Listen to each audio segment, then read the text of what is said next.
Bismillahirrahmanirrahim. Marilah kita doakan bersama-sama khususan kepada Bapak Ibu yang selalu mendukung program Masjid Darul Ilmi dan keluarga Bapak Krisna. Semoga Allah luaskan rizkinya dengan rizki yang berlimpah lagi berkah, dan semoga Allah berikan kesehatan dan Allah tetapkan iman Islamnya.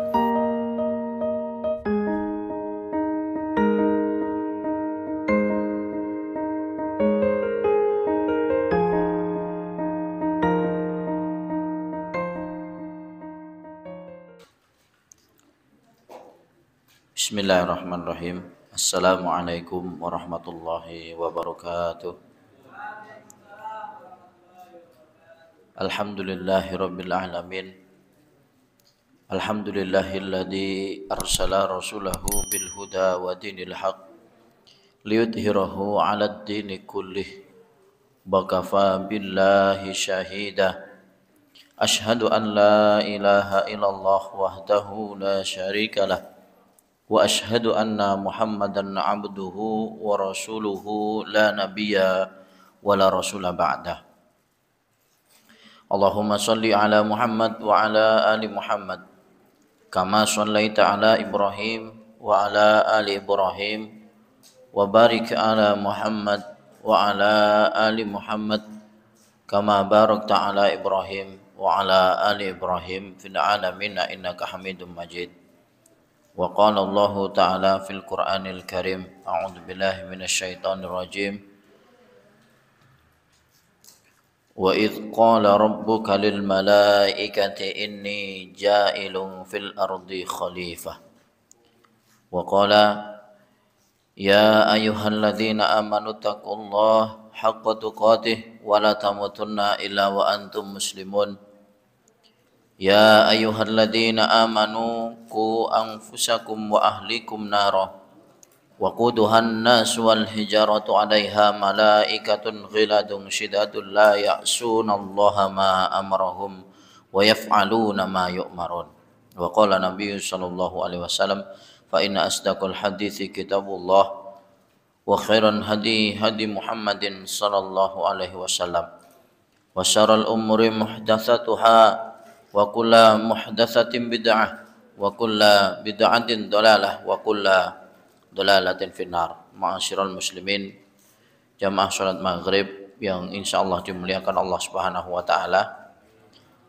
Yang pertama, marilah kita senantiasa meningkatkan keimanan kita kepada Allah Subhanahu wa taala, bersyukur atas segala nikmat yang diberikan kepada kita semuanya sampai detik ini. Banyak sampai detik ini yang kita mungkin melalaikan, bahkan mengucapkan hamdalah pada Allah Subhanahu wa taala. Ada seorang kiai yang menyampaikan bahwa nikmat yang paling tinggi yang diberikan oleh Allah Subhanahu wa taala kepada kita ini adalah nikmat kesehatan. Maka ketika orang diberikan nikmat sehat, maka dia bisa berpikir logis, bisa melakukan apapun, bahkan bisa menerima kemungkinan terburuk daripada yang ada di sekitarnya. Lalu ada juga yang menyebutkan oleh seorang kiai bahwa pastinya ketika ada nikmat yang paling tinggi, pasti juga ada nikmat yang paling rendah. Apa yang dikatakan beliau, nikmat yang paling rendah adalah ketika memiliki harta yang banyak atau kekayaan. Ya, jangan dibalik, kan? Ketika orang yang punyai diamani harta yang tinggi, berarti nikmatnya besar. Ya, jangan salah mengartikan kenikmatan. Ya, untuk apa orang yang memiliki harta yang banyak lalu dia tidak bisa makan apa-apa? Ya, untuk apa orang yang diberikan harta oleh Allah Subhanahu wa taala yang banyak, dia bisa membeli apa yang dia ingini, akan tetapi tidak bisa menikmati kehidupannya. Ya. Jadi kesimpulannya adalah ketika kula panjenengan sami kita semuanya diberikan oleh Allah Subhanahu wa taala nikmat kesehatan. Sesungguhnya ini adalah nikmat yang tertinggi yang diberikan oleh Allah Subhanahu wa taala kepada kita semuanya. Ya. Baik, yang kedua, jamaah yang insyaallah dimuliakan Allah Subhanahu wa taala, semoga sholawat dan salam semoga tetap terucap kepada baginda Rasulullah Nabiullah Nabi Muhammad sallallahu alaihi wasallam, kepada keluarganya, kepada sahabatnya, kepada seluruh umat yang mengikuti sunnah-sunnah beliau, dan mudah-mudahan kita termasuk di dalamnya mendapatkan syafaat kelak di yaumil qiyamah. Amin ya rabbal alamin. Jamaah yang insyaallah dimuliakan Allah, saya akan membacakan satu hadis. Suatu pagi Rasulullah Shallallahu Alaihi Wasallam memanggil Bilal. Kemudian beliau bersabda, wahai Bilal, dengan amal apa sehingga kamu bisa mendahuliku atau mendahului diriku di surga? Sungguh semalam aku memasuki surga, lalu aku mendengar derap suaramu. Ya. Dalam penjelasan dalam hadis yang lain itu disebutkan suara terompahnya Bilal itu sudah didengar oleh Rasulullah Sallallahu Alaihi Wasallam di dalam surga.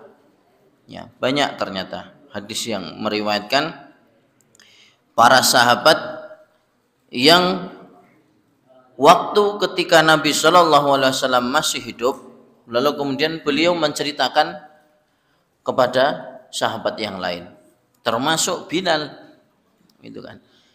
Aku mendengar suara derapan terompahmu. Ya. Bilal menjawab, wahai Rasulullah. Ya, tadi kan Rasulullah juga bertanya, apa yang menyebabkan engkau seperti itu, wahai Bilal? Gitu kan. Bilal menjawab, wahai Rasulullah, tidaklah aku melakukan suatu dosa sama sekali melainkan setelahnya aku melakukan sholat 2 rakaat. Ya, dalam hadis yang lain, saat Rasulullah SAW dan para sahabatnya itu membuat parit, ada sahabat yang bertanya, wahai Rasulullah, bagaimana pendapatmu jika kita mempunyai rumah di dalam parit ini, jadi sekeliling rumah ini dikelilingi oleh parit, lalu kemudian di dalam parit itu mengalir air yang sangat jernih, dan setiap 5 waktu dari dalam sehari semalam itu aku mandi 5 kali di dalamnya. Ya, kira-kira bersih enggak ini? Jelas bersih. 5 kali nih, pagi, ya, zuhur, asar, ya, sampai malam mandi 5 kali dalam sehari itu. Bagaimana pendapatmu wahai Rasulullah? Ya, sebagaimana yang kita lakukan itu adalah gambaran bahwa sesungguhnya umat muslim ketika melaksanakan sholat, ya, seharusnya dia mendapatkan kebebasan dari dosa-dosa yang ia perbuat. Ya. Jadi dari pagi sampai siang, ya, sholat zuhur harusnya sudah dihapuskan dan mendapatkan ganjaran di dalamnya. Dari siang sampai asar kita melaksanakan sholat asar, ya, seharusnya di dalam sholat asar ini sudah terhapus dosa-dosanya karena istighfar kita kepada Allah Subhanahu wa taala. Dari waktu asar kemudian sampai maghrib, ya, kita sholat maghrib, ya, seharusnya sudah terhapus di sana. Kemudian dari ba'da maghrib sampai isya, walaupun jaraknya pendek, tapi banyak orang yang bermaksiat di waktu ini. Ya, banyak orang yang bermaksiat di waktu ini. Mereka menganggap, wah, sisan wae, maghrib karo asar jadikan satu. Tidak niat juga untuk dijamak, padahal dia bisa melakukan sholat tepat waktu. Ya. waktunya pendek tapi sengaja untuk digabung karena lalai. Ya, fasholli li rabbika wanhar. Ya, ara'aital ladzi yukadzibu biddin fadzalikal ladzi yad'ul yatim wala yahuddu ala ta'amil miskin fawailul lil musallin alladzina hum an salatihim sahun. Yaitu adalah siapa mereka orang-orang yang celaka dalam salatnya, yaitu adalah orang-orang yang lalai. Ya, ingat, sadar, punya kesempatan untuk mengerjakan, tidak dalam bahaya tetapi tidak mau mengerjakan. Berarti dia termasuk orang-orang yang lalai. Berbeda dengan dia tidak berbahaya, ya, kemudian memungkinkan untuk mengerjakan sholat ke masjid tetapi dirinya tidak sehat, artinya sedang sakit atau sedang hujan lebat, maka boleh baginya dia meninggalkan sholat di masjid, bukan meninggalkan sholat. Boleh tidak melakukan sholat berjamaah di masjid, bukan meninggalkan sholat. Boleh untuk tidak mengerjakan sholat di masjid, ya, tapi dia wajib mengerjakan sholat di rumah. Ya, jamaah maghrib yang insya Allah dimuliakan Allah, tidaklah aku melakukan suatu dosa sama sekali, kata Bilal, melainkan setelahnya aku melakukan sholat 2 rakaat. Kalau dia sadar melakukan dosa, maka lekas, ya, baginya Bilal, dia langsung mengerjakan 2 rakaat sholat, yaitu adalah sholat taubat. Itu yang pertama yang dilakukan oleh Bilal. Yang kedua, dan tidaklah diriku berhadas, ya, kecuali aku langsung mengambil wudhu lagi dan sholat 2 rakaat. Mampuh tenan Pak Bilal. Gitu. Terus amalannya jangan ngoten niku mawon. Sholat sunnah ratek penting, ya. Artinya tidak ngepenke gitu loh Pak. Yo nek pomone pas longgar dia puasa. Artinya yang untuk di luar santri-santri mungkin dia kerja dalam sehari itu butuh energi yang kuat. Wah, aku nek poso kok tidak kuat. Cari amalan yang lain yang dimana ketika kita kerjakan sama seperti sahabat, ya, memungkinkan kok ini. Insya Allah mudah, ya. Jadi ketika sadar dirinya melakukan maksiat kepada Allah Subhanahu wa taala, lekas dia kemudian mengerjakan sholat 2 rakaat. Yang kedua yang dilakukan Bilal, saat dirinya batal dari wudhu, lalu kemudian mengambil air wudhu dan mengerjakan sholat, namanya syukrul wudhu, ya, bersyukur karena telah diberi kesempatan oleh Allah Subhanahu wa taala untuk menjaga wudhu. Tapi ini istimewa, ya. Yang kita anggap bahwa amalan ini koyoke lebih ringan daripada puasa, tetapi sebenarnya lebih berat, ya. Batal wudhu, sholat 2 rakaat, lanjutkan wudhunya, ya. Ada satu riwayat yang lain, bagaimana bisa ya Rasulullah orang yang hanya menjaga wudhunya, ya, dia dijamin masuk surga? Bisa, ya, soalnya jaga wudhu niku luweh angel timbangin jaga poso, ya, percaya betul Pak. Lah, engko nek batal kan iso wudhu meneh, ya. Iya, tapi kebiasaannya yang sulit. Kalau puasa setiap hari mungkin kita sudah paham, nek poso iki mboten angsal, ya, tidak boleh makan, tidak boleh minum, ya, kemudian nafsu 3 tok. Nek wudhu akeh Pak pandangannya, ya, rasan-rasan terus ngerumpi pada wae napa mawon, tidak boleh, ya. Pokoknya ya segala hal yang membatalkan wudhu, ya, maka tidak boleh dilakukannya, ya. Jamaah yang insyaallah dimuliakan Allah, saya lanjutkan hadisnya. Rasulullah Shallallahu Alaihi Wasallam menjelaskan, dengan amalan inilah engkau begitu cepat masuk surga, wahai Bilal. Ya, hadis riwayat Al Hakim. Ia menyatakan riwayatnya ini sahih sesuai dengan syarat Imam Bukhari dan Imam Muslim. Kenapa yang terkenal di dalam hadis itu hanya Imam Bukhari dan Imam Muslim, Pak? Ya. Yang kita tahu bersama bahwa kehati-hatian Imam Bukhari saat mengambil satu hadis, kalau difikir nih Pak, cerita Imam Bukhari mengambil hadis dan kehati-hatian beliau, ya, dengan hadis yang diriwayatkan itu seperti tidak masuk dalam logika pikiran kita gitu. Berapa jumlah hadis Imam Bukhari, Pak? Ribuan, ada nggak 10.000 hadis? Ada.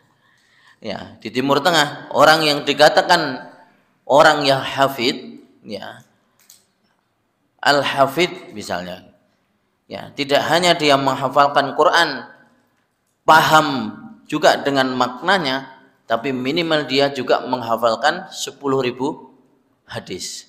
Mateng, Pak. Ya, penaknya di Indonesia, Pak. Ya, Indonesia ini, saya pernah main ke Jember, gitu kan. Mungkin juga di daerah tempatnya Ustadz siapa namanya, Ustadz Heru, ya, Jombang maupun Jember. Pokoknya daerah itu kan banyak ulama-ulama di situ. Saya tanya, Kiai, gimana nasihatnya buat kami yang dari Jawa Tengah ini? Saya tanya gitu, pun jadi ulama, jadi ustadz yang Indonesia ini paling penak, Pak. Syaratnya paling enteng, siji ngapal nih Quran, loro iso bahasa Arab, wis diceluk ustad. Karo apal ayat siji loro ngono Pak. Ya. Jadi modalnya gitu, tapi bukan kita merendahkan, ya, bukan kita merendahkan, karena memang semangat belajar kita, wong niku nek pun diparingi Pak ten Timur Tengah niku gratis Pak sekolah, syaratnya napa le? Bapake sing tanglet ajeng nyekolahne anake teng Madinah, Pak. Paling mboten nggih bisa bahasa Arab kali hafal Quran, Pak. Waduh, aduan, Pak. Ya. Jadi bisa dihafal Quran 30 juz, kemudian bisa bahasa Arabnya percakapan, Pak. Jadi bisa komunikasi dengan bahasa Arab. Niku syarat 2 men, waduh niki kesuwen, Pak. Ya. Makanya ten gini ini guyonan nggih, Pak. Guyonan kiai, obrolan kiai. Ini saya sampaikan paling penak niku Pak Ustadz, kalau di Indonesia wis panggah setunggal ngapal nih Quran berapa waktu? 2 tahun. Belajar bahasa Arab setahun, wis dadi kiai. Ya, 3 tahun dadi kiai, Pak. Ning Timur Tengah, Pak, 7 tahun, Pak. Ya, kesuwen gitu kan. Jadi guyonannya gitu. Tapi nggih, wallahu alam bisawab itu kan. Ternyata banyak juga ulama yang tidak belajar ke luar negeri, tapi keilmuannya luar biasa. Ini menandakan bahwa memang kualitas ulama atau kiai-kiai yang ada di Indonesia ini mempunyai pengetahuan ilmu yang luar biasa. Ya, kita tahu seperti Gus Baha, ya, ada Gus Kausar, banyak lagi ada Kiai Haji Muhtarom, banyak, ya. Kemudian gurunya Gus Baha, almarhum Kiai Haji Maimun Zubair, ya, dan juga terkenal sekali di Madinah, di kota ilmu sana, gitu kan. Mereka dikenal di sana karena memang pengetahuan ilmunya yang luar biasa. Jamaah yang insyaallah dimuliakan Allah Subhanahu wa taala, mari kita lanjutkan pembahasan kita dalam kitab Minhajul Muslim. Setelah kemarin selesai tentang salam, pengucapan salam, pertemuan satu gerakan. Kapan selesainya ini? Itu kan, tidak apa-apa. Duduk ketika salam. Seorang dianggap selesai mengerjakan sholat setelah mengucapkan salam, dan dia tidak mengucapkan salam kecuali dalam kondisi duduk berdasarkan sabda Nabi, dan penutupnya adalah taslim, yakni mengucapkan salam. Kemudian yang terakhir, poin terakhir, tertib sesuai urutan rukun sholat. Tidak boleh membaca Al-Fatihah sebelum takbiratul ikram. dan tidak boleh sujud sebelum rukuk karena gerakan sholat telah ditentukan oleh Rasulullah SAW dan telah diajarkan kepada para sahabatnya. Sallu kama ra'aitumuni usalli. Ya, pernah mendengarkan hadis ini? Sallu kama ra'aitumuni usalli.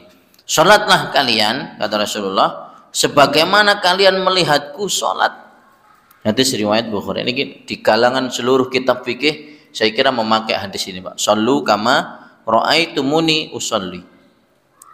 Jadi tidak sah baginya ketika mengerjakan salat caranya berbeda dengan Rasulullah Sallallahu Alaihi Wasallam. Bagaimana kita bisa mempelajari sholatnya sebagaimana Nabi Muhammad Sallallahu Alaihi Wasallam?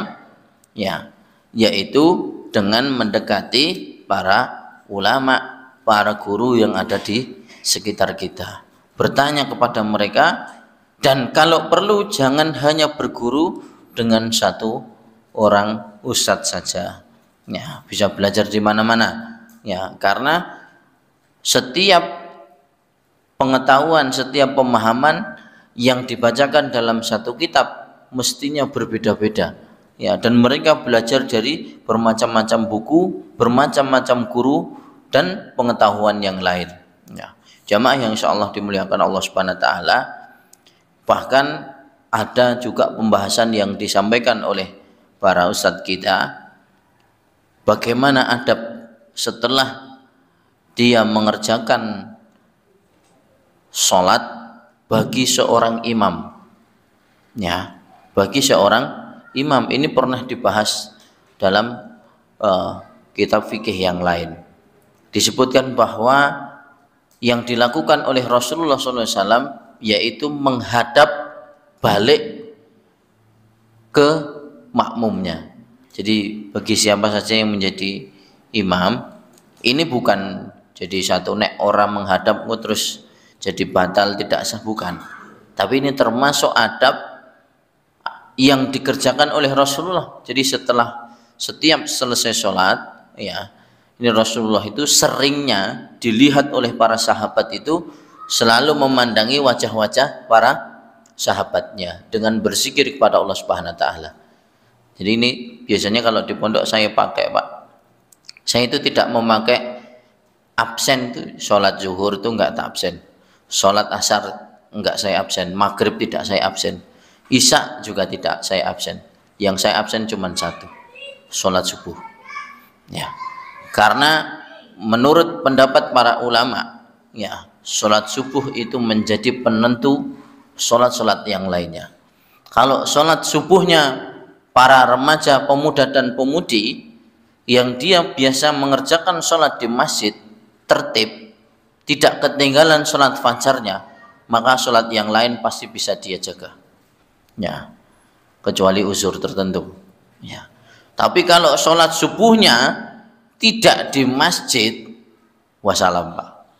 Ya, apa meneh nganti ketinggalan sholat subuh.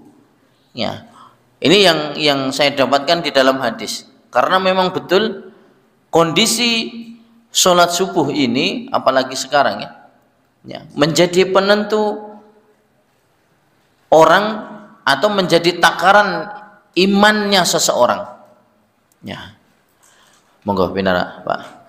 Ya, jadi kalau seandainya sholat subuhnya seseorang ini bisa terjaga, maka insya Allah sholat-sholat yang lain pun bisa dia jaga. Ya, karena berat ini melakukan sholat subuh, apalagi digandeng dengan 2 rakaat sholat sebelumnya. Ya, memang berat, Pak. Ya, tapi kalau kita bisa menjaga sholat subuh ini, insya Allah, maka Allah akan memudahkan sholat-sholat kita yang lain. Bukan hanya sholat subuh saja, tetapi sholat 5 waktu. Ketika kita menjaga syariat dari Allah Subhanahu wa taala, terutama sholat, ya, sholat kita teratur, ya, tepat waktu, insya Allah Allah Subhanahu wa taala akan memudahkan urusan kita semuanya. Ya, urusan kantornya jadi beres, Pak, tidak terlalu berat, dia kerjakan nyaman. Soalnya apa, Pak? Kita berusaha menjaga sholat kita. Nek sholat saja kita jaga, insya Allah urusan di dunia kita akan dimudahkan oleh Allah Subhanahu Wa Taala. Itu rumusnya, Pak. Ya, jadi banyak orang yang, wah, aku nek sholat Jumat, Pak, saya dulu pernah dapat jamaah itu ru'yah itu. Dia punya penyakit apa namanya? Tidak bisa tidur. Saya tanya, gimana sholat panjenengan? Waduh, sholat saya ini masih bolong-bolong, Pak Ustadz. Jadi biasa dia punya urusan tuh. Biasanya kerja nek kita ini kan dia numpak motor paling daerah Solo, ngajar atau ke kantor atau kemana Pak nggih. Keluar pagi, siang sudah balik atau sore sudah balik ke rumah lagi. Kalau beliau ini ya sudah antar pulau ya, kok Pulau Jawa ning Kalimantan, kadang-kadang ning Sulawesi, nggak tahu urusannya apa ya. Pokoknya untuk orang bisnis ya. Lalu kemudian, wah ini kalau saya malam Pak, sampai jam-jam di rumah saya ini tak ambil baterainya, karena saya kalau mendengar suara nek malam kan kayak sunyi Pak, cekrek cekrek cekrek cekrek, wah, saya nggak bisa tidur Pak. Oke, berarti Pak, karena besok melewati minggu ini melewati hari Jumat, coba jenengan datang lebih awal. Waduh, nggak bisa Ustaz, hari Jumat saya ada meeting. Waduh, Jumatan kan meeting, pilih meeting Pak ya.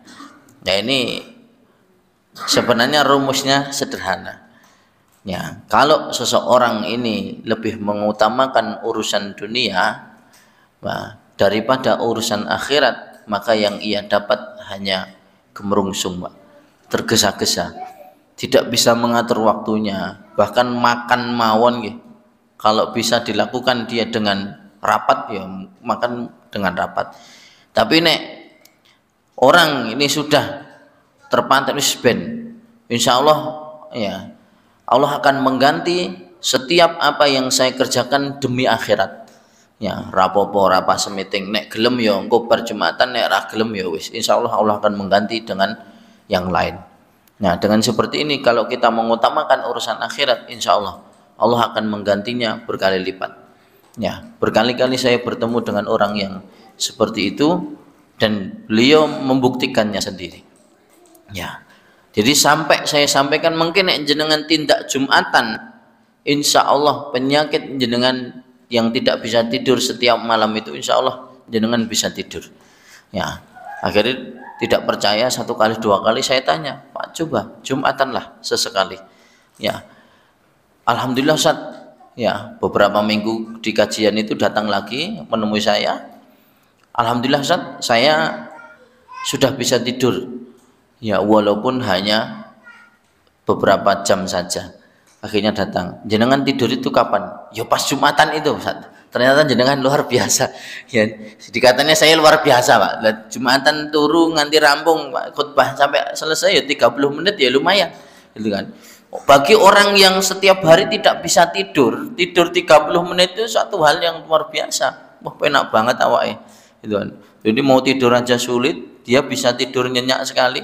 Waduh, kalau gitu Ustaz, besok saya datang ya tidak setengah 12, saya tak datang jam 11 kurang. Jadi kan tidurnya saya suwe. Waduh parah ya gitu kan. Jadi teko Jumatan ini gurgen iso turu Pak ya. Pertamanya awalnya gitu, terus akhirnya berjalan dari dia menjaga sholat Jumat hanya dengan kualitas biar dia bisa tidur, akhirnya dia bisa menjaga waktu sholatnya. Nah, akhirnya kehidupannya mulai tertata Pak.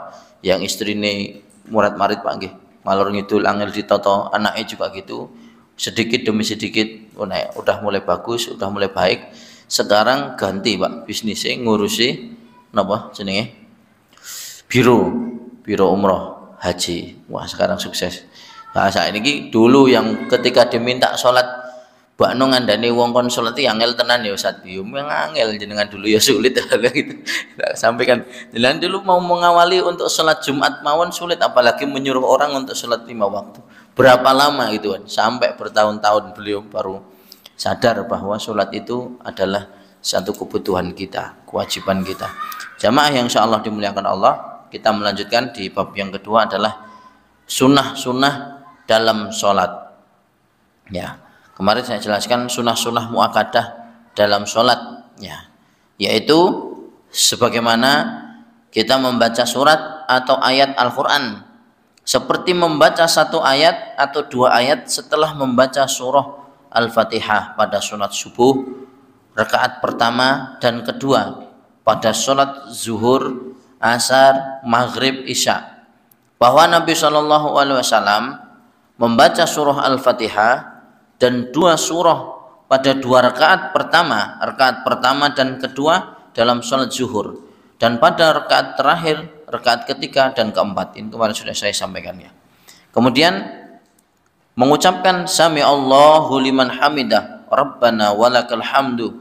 Semoga Allah mendengar hamba yang memujinya, wahai Rabb kami, segala puji bagimu, bagi imam dan bagi orang-orang mengerjakan salat sendirian, sedangkan makmum mengucapkan rabbana lakal hamdu, wahai Rabb kami, segala puji bagimu. Berdasarkan perkataan Abu Hurairah bahwasanya Nabi SAW mengucapkan sami Allahu liman hamidah ketika mengangkat tulang punggung dari ruku, kemudian ketika sudah berdiri tegak lurus beliau mengucapkan rabbana walakal hamdu.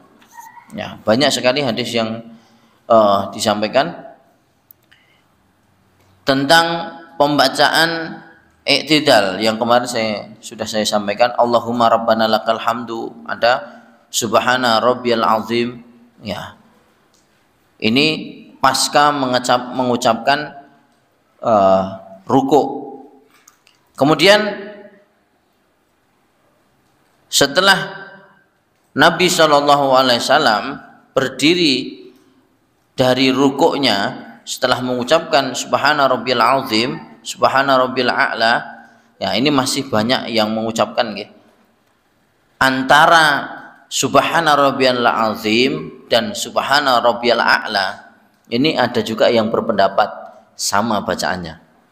Ya, maka ketika ada orang yang mengucapkan rukuknya subhana rabbiyal azim atau subhana rabbiyal a'la, ya mungkin dia pakai hadis yang ini gitu kan, sehingga sama. Tapi kalau biasanya saya sampaikan di ketika bacaan ruku ya mengucapkan subhana rabbiyal azim, ketika sujud subhana rabbiyal a'la, ya. Maka bertasbihlah dengan menyebut nama Rabbmu yang maha besar. Ya, nanti sampai kita dengan cara mengucapkan atau mengerjakan sujud sahwi, tapi kita belum nyampe ya. Kemudian berikutnya ada takbir intikal, yaitu takbir yang diucapkan ketika berpindah dari satu rukun ke rukun yang lain. Dari berdiri pindah ke sujud, dari sujud pindah ke duduk di antara dua sujud, dan dari duduk di antara dua sujud pindah ke berdiri. Hal ini berdasarkan perbuatan Nabi SAW. Jadi takbir intikal itu takbir yang mengikuti gerakan sholat kita, kecuali bangun dari ruku. Semua kan aba-abanya Allahu Akbar, Allahu Akbar, Allahu Akbar, kecuali bangun dari ruku. Kemudian tasyahud awal dan tasyahud akhir, serta duduk pada kedua tasyahud itu. Ya, semuanya. Ya. Ini kemarin sudah dibahas tentang perbedaan antara tasyahud awal dan tasyahud akhir. Bacaan yang panjang dan bacaan yang pendek sudah saya sampaikan. Kemudian membaca dengan suara keras pada sholat jahriyah, sholat yang bacaannya dikeraskan, yaitu mengeraskan bacaan pada rakaat pertama. Bagaimana hukumnya? Ya, nek jamaahnya kita ini banyak, ya sekarang sudah ada alat bantu Pak, ya mikrofon.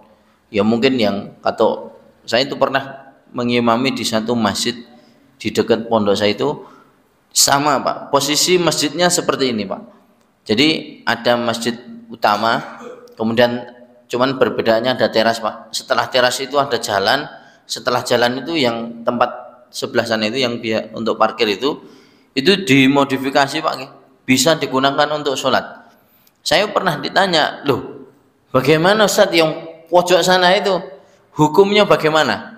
Ya sebenarnya ya kita memakai pengeras suara ini dicari hadisnya tidak ada. Ya hadis ini apa Ustadz? Coba hadis ini Pak mengerjakan mikrofon. Ayo bid'ah ya. Ya. Kalau kita guyonan ini pakai mikrofon gimana ini? Bid'ah ya. Cuman bid'ahnya ini bukan dalam urusan agama, ya bukan urusan syariat. Ya bid'ah itu kan artinya apa namanya? Sesuatu yang baru, termasuk handphone, karpet, kipas angin, AC, bid'ah semua itu. Ya. Kemudian masjid yang di tembok, ya bid'ah. Karena masjid Nabi temboknya ming cendek. Kenapa tidak ikut Rasulullah kan gitu. Nah, ini kadang-kadang orang yang mengartikan bid'ah ini dijadikan arti semuanya bid'ah. Nah, makanya di Masjidil Haram ya atau di apa namanya Masjid Nabawi ada, kalau di sini itu disebut backing vokal, Pak. Allahu Akbar, yang belakangnya Allahu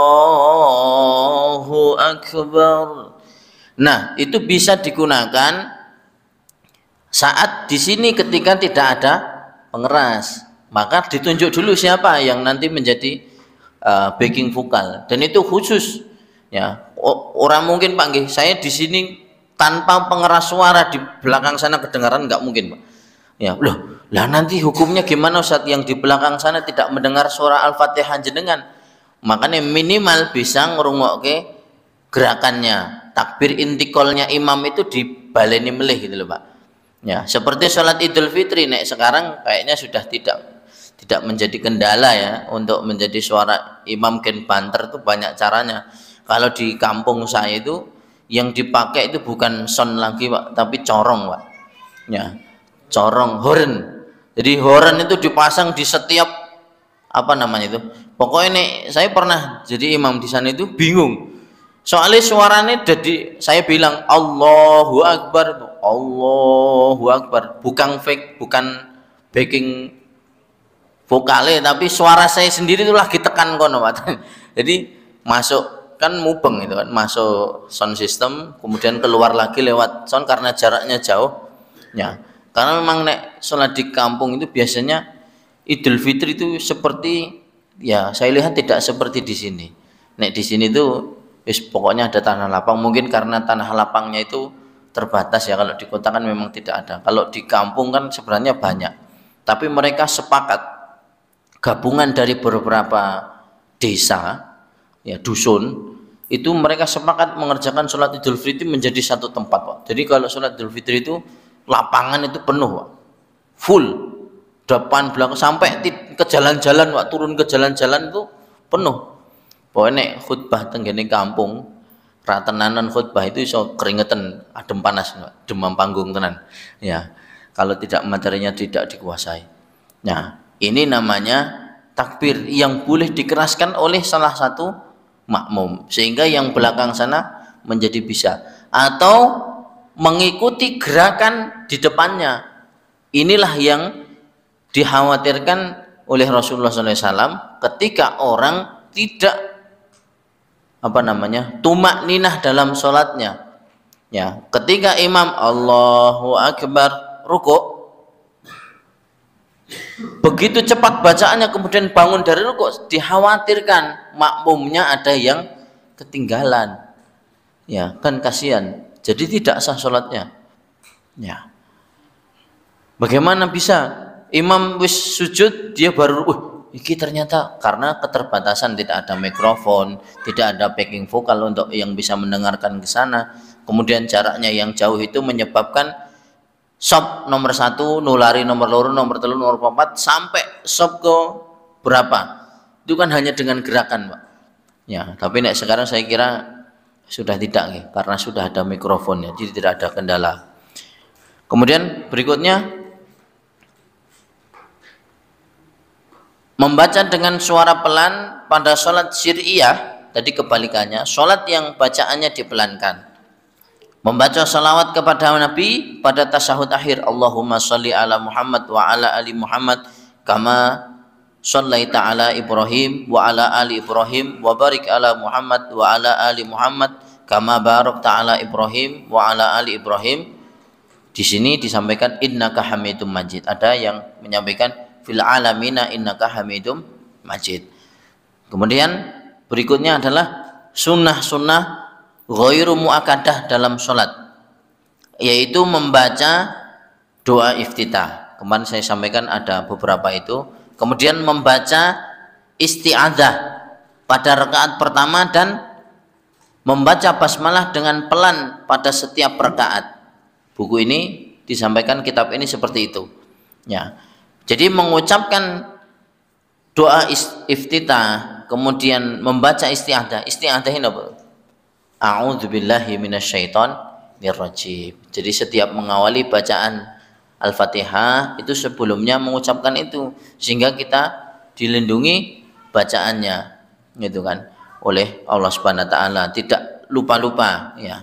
Kemudian mengangkat kedua tangan sampai bahu pundak ketika takbiratul ihram, ruku, bangun dari ruku dan berdiri pada rakaat yang kedua. Jadi itu alasannya, Pak. Ya, takbiratul ihram. Kemudian saat mengerjakan ruku, bangun dari ruku dan berdiri pada rakaat yang kedua dari duduk di antara dua sujud atau tasyahud awal. Ya, jadi berdiri kemudian mengangkat tangan yang lagi. Selain itu tidak dikerjakan oleh Nabi. Dan kedua tangannya seperti itu juga. Lalu beliau mengucapkan Sami Allah ya saat bangun dari ruku. Mengucapkan amin setelah membaca surah Al-Fatihah berdasarkan riwayat apabila beliau membaca ghairil maghdubi alaihim waladhdallin, beliau mengucapkan amin dengan memanjangkan suaranya. Ya, dalilnya adalah apabila imam membaca ghairil maghdubi alaihim waladhdallin, maka ucapkan amin, karena sesungguhnya barang siapa yang ucapannya bersamaan dengan ucapan para malaikat, maka ia akan diampuni dari dosanya yang kecil yang telah lewat. Guru ngucapnya amin, Pak. Ya, sampai ada yang menyampaikan bagaimana kami para perempuan, wahai Ustadz. Nah, ini jadi kendala ini. Ya, dalam beberapa pendapat fikih yang ketika cara membenarkan bacaan atau gerakan sholat bagi laki-laki itu bisa bertasbih subhanallah. Ya, imamnya kok salah gerakannya atau kurang rakaatnya, ya, atau lupa tidak tasyahud awal, dia mengucapkan subhanallah. Jangan ragu-ragu, Pak. Kalau imam sudah berdiri jangan dipaksa duduk. Mesake imamnya juga jangan ragu-ragu. Nah, ini yang menjadi kendala. Ini pasti pernah terjadi. Seharusnya sholat isya itu ada tasyahud awal saat rakaat kedua. Tidak tasyahud awal langsung dia berdiri imam, Pak nggih. Lihat dulu imamnya. Makanya ketika imam belum sampai berdiri tegak, cepat ndang diucapkan subhanallah. Ya. Jadi pas imam lagi arep ngadeg itu langsung wah iki salah genah iki. Ya. Jangan nunggu yang lain, wah Pak No salah tenengku, jojo sing salah aku dhewe. Wah berarti makmum ngelih imam podo wae gitu kan. Jangan sama makmum dengan imam. Ya, kalau imam salah makanya dipilih. Ada yang imam, ada yang makmum. Usahakan orang yang berada tepat di belakang imam itu adalah orang yang juga faham. Ya, ibaratnya aku ya mudeng, selain bisa membenarkan bacaannya, yang kedua minimal dia paham fikihnya sholat, sehingga ketika imam salah sebenarnya dalam ilmu fikihnya yang paling berhak menegur itu adalah orang yang di belakang imam, bukan yang lainnya. Ini saya dapat di pondok, Pak, sholat tahajud itu kados nyang-nyangan bakul dan pasar gawok nih, Pak. Ya, misal dia baca tabarakalladzi biyadihil mulku wa huwa ala kulli syai'in qadir, salah, Pak. Dibenerke, Pak, sana benerke, sini benerke, situ benerke, situ benerke. Bah lagi salate kaya nyang-nyangan bakulan gawok itu, Pak. Jadi yang berhak membenarkan itu ya yang di belakang imam, sehingga imamnya orang bingung. Nang ngrungokne kono benerke alladzina yu'minu, sebelah walladzina yu'minu, sebelahnya beda lagi. Waduh, makmumnya pusing. Nah, makanya sebagai makmum itu kan yang mantap kalau misal bacaan itu tidak bisa dilanjutkan walaupun sudah dibenarkan, ganti surat, selesai ya, masalahnya selesai. Kemudian tadi gerakan imam di tasyahud awal, kalau jenengan tidak sadar, tidak tasyahud awal dan sudah terlanjur berdiri, lanjut ki wae. Ojo gagas makmume subhanallah bene subhanallah panggah manut. Dadi imame sing mantep. Ya, mesti manut, ora mungkin ra gelem ngadeg, Pak. Mesti manut. Ya, imame berkuasa kok, gitu kan. Imame ngadeg kok arep lungguh dhewe ora mungkin, Pak. Pasti ngadeg. Wis ngadeg. Dan imamnya, makmumnya juga harus berpengetahuan gitu. Nek imamnya sudah diucapkan paling mboten subhanallah, subhanallah, kok ijek tetap berdiri, wis bergegas berdiri, tidak masalah. Ya, berarti imame lupa atau mungkin apa namanya tidak ingat, ya, lupa atau tidak mengerti. Wah, iki mau bacaan apa ya yang salah, tuan. Akhirnya ya ikut naik. Ya, jamaah yang insya Allah dimuliakan Allah Subhanahu Wa Taala. Setelah gerakan dan cara pembenaran itu, makanya kan di Masjid Nabawi di belakang imam itu biasanya ditaruh mereka adalah orang-orang yang siap menggantikan imam. Ya, jadi wong di belakangnya orang oleh Pak, orang yang kita jamaah dari luar tahu-tahu berdiri di belakang imam mesti kon minggir Pak, minggir dulu. Ya, sama seperti di pondok. Ya, yang menjadi imam itu berhak memilih siapa yang harus di belakangnya. Sehingga ketika dia ingin membaca, saya sampaikan, "Kowe mau Quran wele." Ya, walaupun dia sudah hafal, saya bilang itu. Kalau sholat biasanya sholat qiyamul lail malam, ya, yang di belakang saya itu saya sampaikan, "Kowe nggawa Quran wae." Pakai Quran kecil. Boleh mereka menyimak dengan Quran. Karena khawatir engko nek imame salah melayu ning dindi Pak biasanya Pak. Ya, dari Al-Baqarah melayu ning Al-Imran, melayu ning An-Nisa. Iku ora rampung-rampung. Ya, karena waladina amanu kuwi ning gone surat apa wae enek Pak. Waladina amanu wa amilus solihati lahum jannatun tekan Al-Burud. Waladina amanu wa amilus solihati lahum ajrun ghairu mamnun tekan surat Al-Insyiqaq. Waladina amanu tekan Al-Baqarah meneh. Kok buntute kok digoleki mboten ketemu-ketemu Pak nggih, gitu kan. Makanya yang di belakang itu diusahakan adalah orang yang juga faham tentang sholat atau memahami fikih sholat. Kemudian sedikit lagi melakukan variasi panjang dan pendek bacaan. Ya, ini disebutkan penting Pak, yaitu memperpanjang bacaan pada sholat subuh. Selain waktunya diperpanjang dari adzan dan iqomahnya itu dirodok didawakne Pak, juga ketika imam memanjangkan bacaannya pada rakaat pertama, ya, dan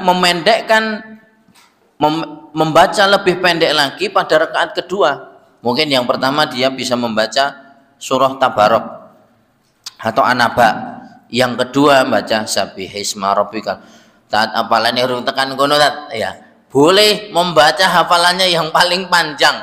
Ya, misalnya aku lagi tekan sini Al-Bayyinah, ya udah baca Al-Bayyinah. Kalau menurut imam di situ yang paling panjang Al-Bayyinah, ya bacalah Al-Bayyinah dengan suara yang tartil. Lam yakunil ladina kafaru min ahlil kitabi wal musyrikin munfakkina hatta ta'tiyahumul bayyinah rasulun minallahi yatlu suhufan mutahhar. Kalau memang bacaannya yang paling panjang itu, yang paling panjang urung tekan kono meneh nat lagi tekan idza zulzilatil, yo wis maca yang paling panjang, karena tidak ada ketentuan di sini surat apa yang paling panjang. Ya, ya ndak ada masalah, monggo ya. Kemudian memendekkannya pada sholat asar dan maghrib. Sholat asar wong nembe capek, nembe pusing, jadi dawane sholat asar Pak, engko lali. Apalagi sholat maghrib. Walaupun dia membaca ayat, langsung ayat pilihan, maka yang dia baca itu yang pendek kalau bisa. Serta bersikap pertengahan ketika melakukan sholat isya dan zuhur. Monggo ditafsirkan sendiri. Surat sing pertengahan ini kepiye nek sing dawa dhewe idza zulzilatil pertengahane ya paling ora kul huwallahu ahad. Yang paling pendek ya inna atau innakal kahir. Masalahnya ya gur niku tok. Kecuali wah niki hafalan kula terakhir sampai surah napa? Al-Infitor lah iki iso dipilih, banyak pilihan. Tapi nek memang surat-surat pendek monggo terserah.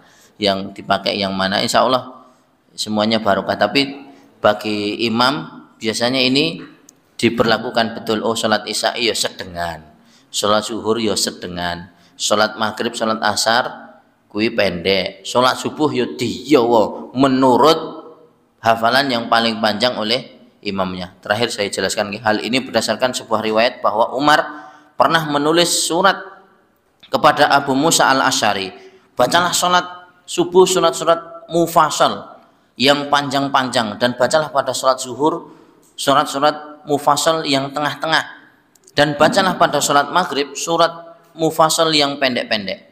Ya, hadis riwayat At-Tirmidzi. Ya, kita menurut saran Rasulullah, insyaallah nek salat yang ngoten niku seperti kisi-kisi yang disampaikan oleh Rasulullah dan para sahabatnya, salatnya jadi penak, Pak. Ya, jadi nyaman, makmumnya juga nyaman, tidak terlalu panjang. Ya, kecuali subuh tok. Ya, makanya salat subuh ki istimewa. Salatnya gur loro kon manjangke, ya, kemudian ada 2 rakaat yang spesial sebelumnya. Ya, mudah-mudahan kita diberi kemampuan oleh Allah Subhanahu wa taala untuk bisa menjaga salat-salat kita sehingga pada akhirnya nanti menjadi hujah kita saat kita sudah meninggal dunia. Billahi taufik wal hidayah. Kita akhiri pertemuan pada sore hari ini dengan hamdalah dan doa akhirat majelis. Alhamdulillahirabbil alamin. Subhanakallahumma wa bihamdika asyhadu an la ilaha illa anta astaghfiruka wa atubu ilaik. Assalamualaikum warahmatullahi wabarakatuh.